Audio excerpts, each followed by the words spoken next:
পটল গিলা 20 মিনিটের মতো সিদ্ধ করুন। আমি তাইকে সিদ্ধ করতেছি। হ্যালো বন্ধুরা, কেমন আছো? আজকে আমি আমার নিজের তৈরি একটা রেসিপি আপনাদের সাথে শেয়ার করব। পটল দিয়ে চাপা শুটকির বোনা। পটল গিলা আমি চুলে নিতেছি।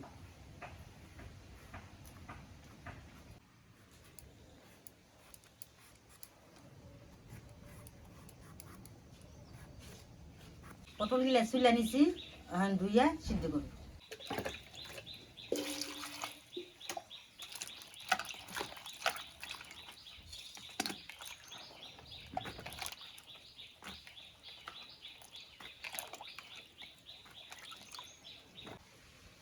অল্প পানি দিয়ে সিদ্ধ করে নেব।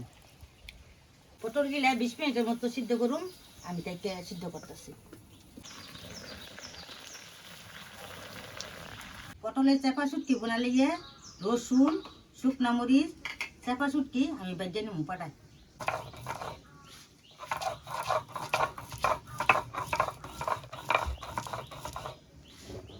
পটল গিলা সিদ্ধ করে নিছি, এখন পাটায় বেজে নেব। পটল গিলা শুটকি লোকে বেজে নিতেছি।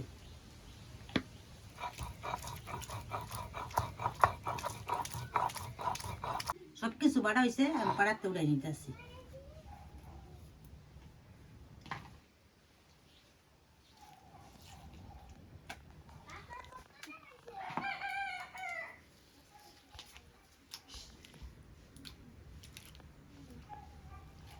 এই রেসিপিতে আমি পেঁয়াজ দিই না, পেঁয়াজের পরিবর্তে পটল দিই।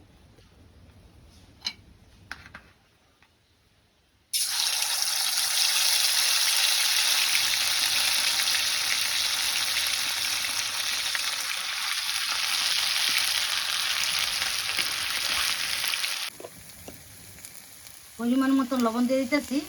এই বোনার মধ্যে আর কিছু দেওয়ার লাগতো না।